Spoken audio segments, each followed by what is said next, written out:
They brought her on to soften the segment. The GOP strategist chuckled before she spoke. Michelle's here to make things inspirational, right? Smirks. Laughter. A wink to the camera. Michelle didn't flinch. She leaned in, slid a folded document across the table and whispered, "That's your donor trail. Tied to the leak. Verified." Silence. The producer's voice cut in cold. Cut his mic. He's done. The strategist blinked, once, as security approached. The network flipped mid-broadcast. Before diving into this extraordinary exchange, make sure to like this video and subscribe to our channel for more powerful political moments the mainstream media won't show you. The laughter had already started before the camera even settled. Clay Warren leaned back in his chair, one arm slung over the top, like a man who'd already won, his grin carved deep into the sharp angles of his face. It wasn't his first time. On National Morning Wire, this was his victory circuit. A 42-year-old GOP strategist who'd survived 3 primaries, 2 sex scandals, and a dozen firings that only ever made him more relevant. He called himself post-accountability. The Chiron beneath his name called him senior political architect. But online his fans just called him Claymore. Always explosive, always grinning. He was grinning now. The panel was split screen. 3 hosts, 2 analysts and 1 guest of honor. Michelle Obama. The former First Lady sat composed, spine straight, black suit, immaculate. Her mic had been tested twice. The lighting was warmer than usual. The producers wanted her comfortable, not because they respected her, not really, but because she looked like power. She measured like ratings. Clay knew it. Everyone on set did, but he also saw something else. Opportunity. He was already halfway into a line he'd rehearsed the night before, and it was killing. "I mean, look, let's be honest here," he said, waving dismissively. "Michelle Obama has always been a political ornament, dressed up for inspiration, not legislation." Laughter burst from the left panelist, a forced talk show kind of laugh that tastes like coins. Another host stifled a chuckle behind a hand, eyes flicking nervously to the control room. Clay kept going. "She's an icon, sure, in the way. Her statue is muddy, polished, symbolic, and completely stationary." The laughter didn't last long, but it lasted long enough. Michelle hadn't moved, not even to blink. She didn't look at Clay. She looked past him, as if the chair he occupied was already empty. When the laughter died down, she turned, not toward Clay, but toward the host in the middle. A soft glance. Permission asked without words.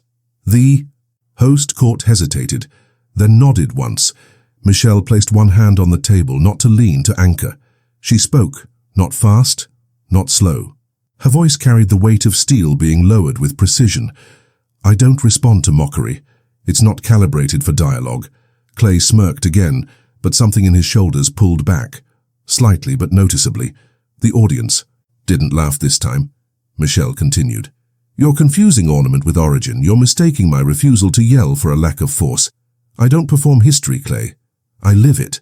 And I remember every name of every child whose water was poisoned while you were redrawing voting districts on golf carts." The host's eyes widened. One panelist reached for their coffee, but didn't drink. Michelle's tone didn't rise. It didn't need to. The volume stayed flat, the kind that rattles glass not by force but by pitch-perfect resonance. "You've built a career on contempt," she said. "Mocking women, mocking facts, mocking the silence between tragedies and the policies that caused them." Clay opened his mouth. The host held up a hand. Michelle didn't stop. "You don't have power. You have noise. You are what happens when arrogance finds a microphone before accountability finds its footing." Clay shifted in his seat. "The truth is this. You laugh because you're afraid. Afraid of relevance leaving you behind. Afraid that the country you claim to love is finally seeing you, clearly." The room was now utterly silent. Even the live studio crowd, typically cued to clap or chuckle, had frozen. Michelle turned fully toward Clay for the first time. "It's funny," she said, gaze like still water. "It's funny how loud men get when history walks into the room." A pause.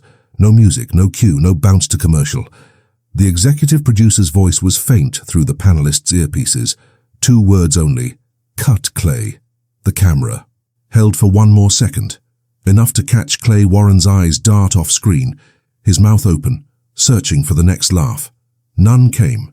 Michelle didn't gloat. She didn't blink. She just breathed in and let silence do the rest. Clay didn't even wait for her to finish her sentence. He cut in like he'd been waiting his whole life for the opportunity. Arms folded, voice rising in that clipped, amused tone designed for headlines. The kind that always sounded like it was being said to someone, but really was aimed at the audience behind the screen, the donors, the loyal base, the interns who clipped his quotes for TikTok.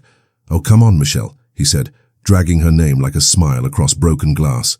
"That's a lovely speech, really. Very hope and change of you.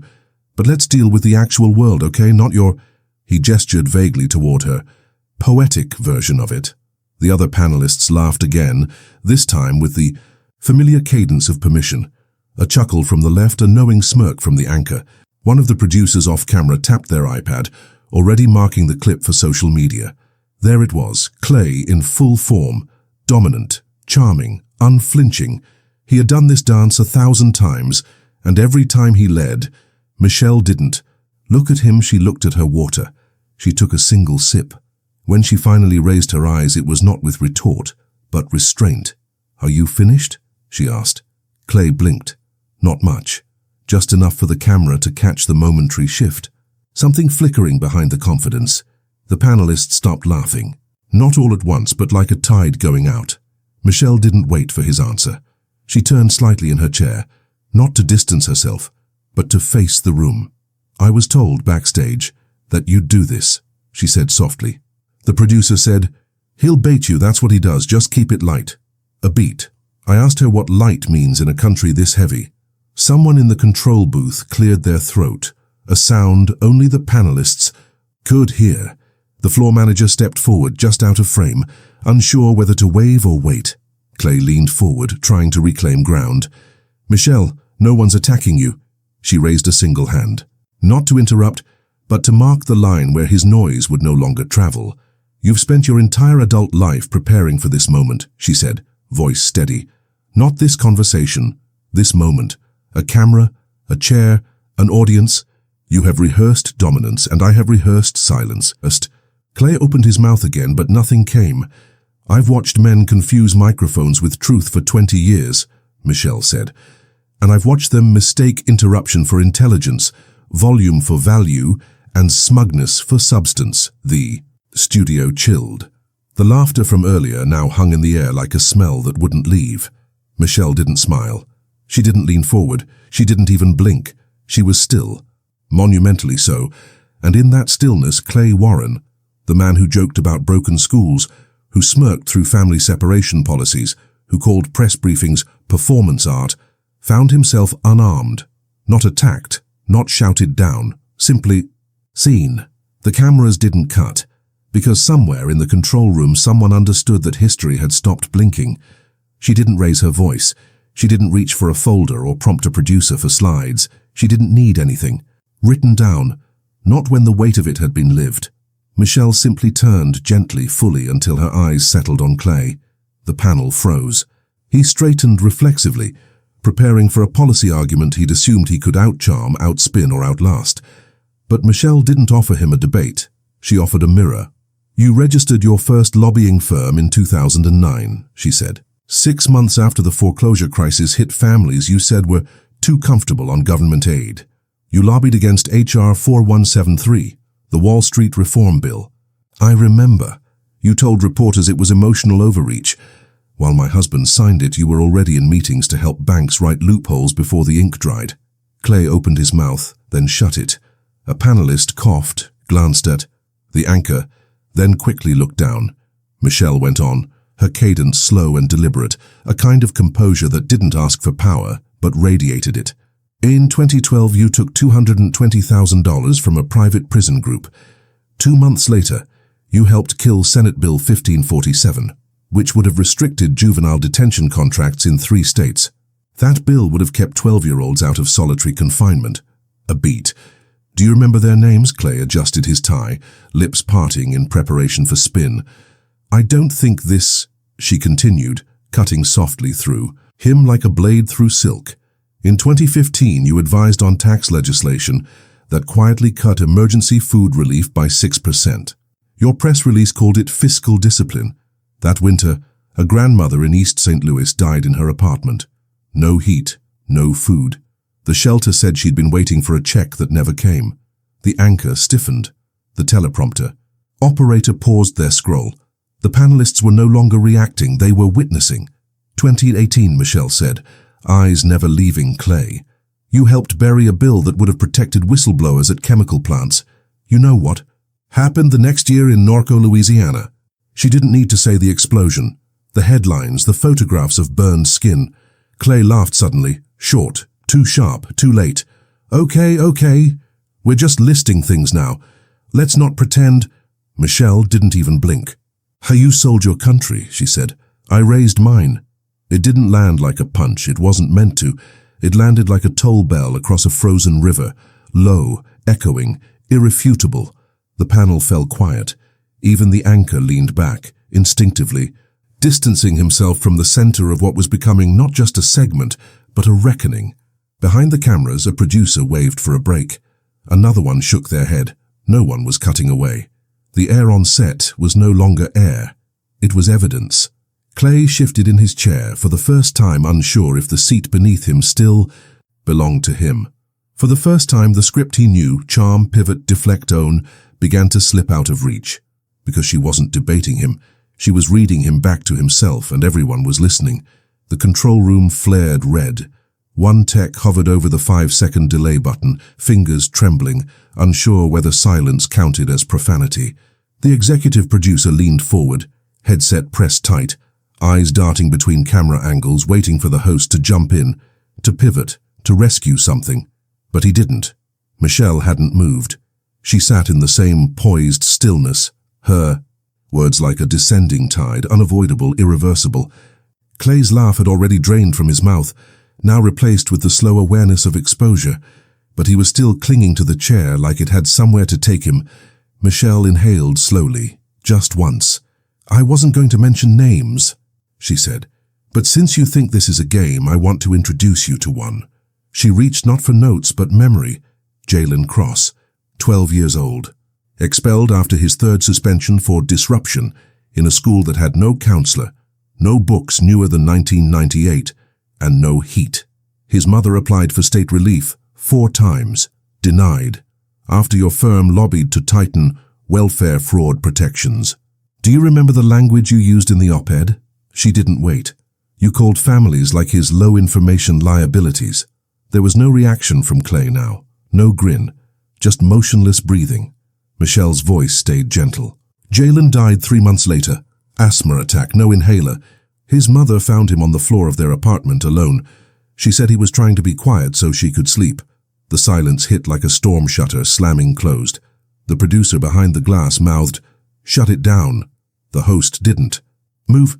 The anchor didn't even blink. No one was rescuing Clay now. One intern reached for their phone under the desk. Another had already posted a clip.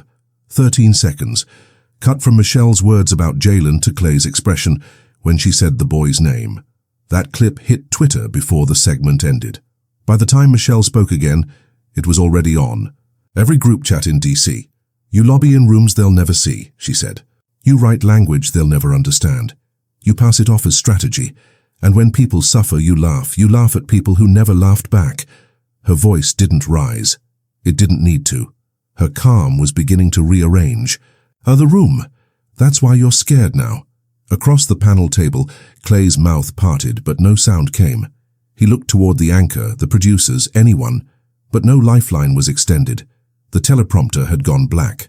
The host kept his hands folded, quietly receding from the blast radius, and America was watching in living rooms, on phones hidden beneath desks, in coffee shops where no one stirred their drinks anymore. The footage was everywhere, raw, uncut, cascading across social platforms with no Chiron needed. It wasn't the details. It wasn't even the policies. It was that she had remembered. Jalen Cross wasn't a file. He was a reckoning. Anne Clay, who had built a career on being charming enough to deflect it, was suddenly learning what it meant to be seen without armor. The control room didn't cut away. They knew what everyone else already understood. History had just walked into the room. And it wasn't leaving. Michelle adjusted the edge of her sleeve, as if this weren't a live broadcast watched by millions, but just another Tuesday morning conversation that demanded clarity. She didn't lean forward. She didn't posture. She simply breathed and then let the words come. "You weren't hired to fix anything," she said. "You were hired to distract." The sentence landed not like a punch, but like a mirror, sudden, absolute, showing everything.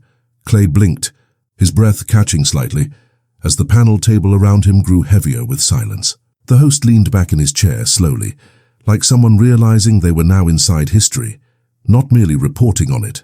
On screen it looked like nothing changed, but inside the strategist's phone, vibrations stacked like dominoes. Text after text, banner after banner, from aides, clients, old colleagues, half-friends pretending concern. The first three read, "What is happening? You need to respond now. Call me, network is fuming." Clay glanced at the screen, then quickly flipped it face down on his knee. Michelle was still speaking. "You don't build bridges. Clay, you traffic in fire alarms. You warn the rich when the poor get too close. You write speeches with a stopwatch in one hand and a pole in the other. But you've never fixed a single broken thing." He started to respond, some garbled attempt. That's unfair, but it died halfway out of his throat. Michelle didn't even look at him this time. Her eyes were on the camera, on the country.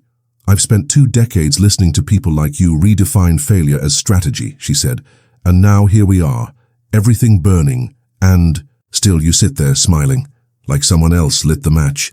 The audience wasn't just watching anymore, they were absorbing, letting her voice seep through years of pundit noise and empty panels. One intern at the network tweeted the quote in real time.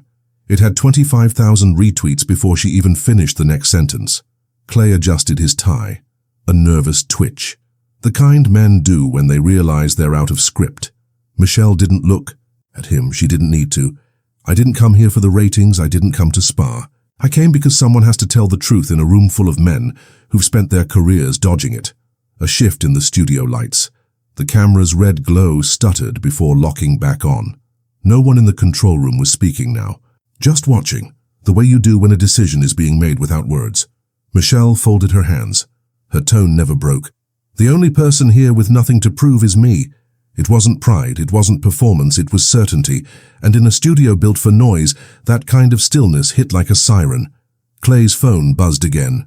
This time he looked. The name on the screen wasn't a friend, it was the senior director from the firm. The message was 4 words. "You're done. Step back." His face went blank. Not angry, not embarrassed, just emptied. The camera caught it. America saw it. A man, publicly realizing he'd finally run out of reruns. Michelle, still seated, turned slightly toward the host, who gave a small, almost reverent nod. Not of agreement, of respect. The strategist didn't speak again, and, for the first time in a long time, no one interrupted her. The anchor's smile faltered as a voice crackled through the earpiece.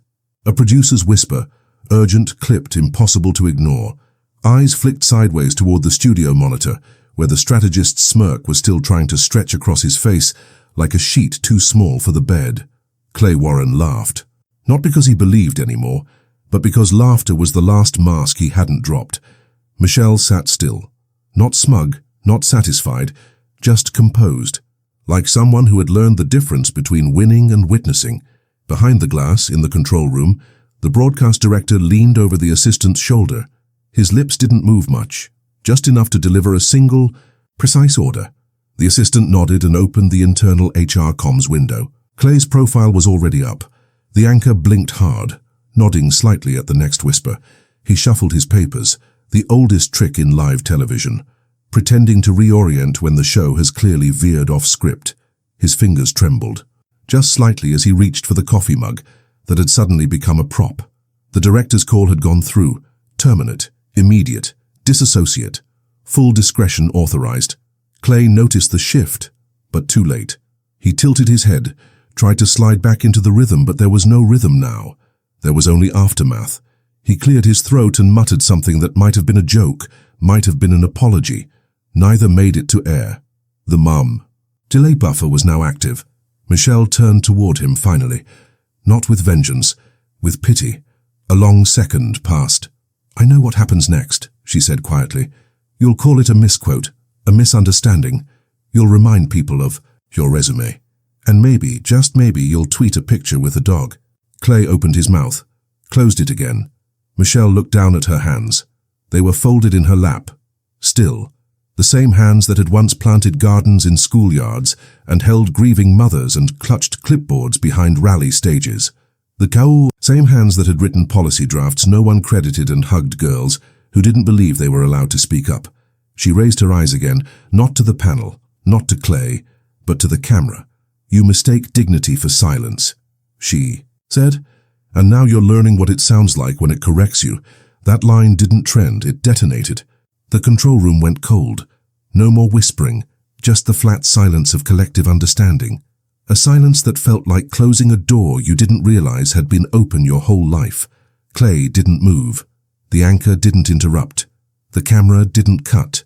No commercial. No jingle, no reset. Just 5 more seconds of national stillness as one man's career quietly dissolved in real time, not in flames, but in truth.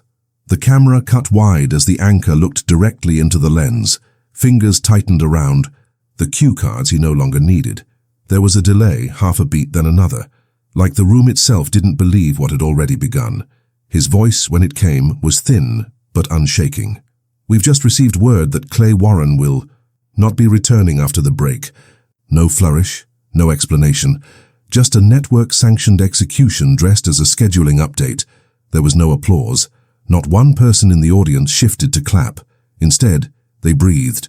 A collective exhale from a nation that had sat through 1,000 segments like this, but never one that ended with the lie collapsing before the credits. Phones buzzed quietly. A producer wiped their temple. A junior staffer behind the stage mouthed the words, "They actually did it." Michelle didn't react. She didn't smile. She didn't nod.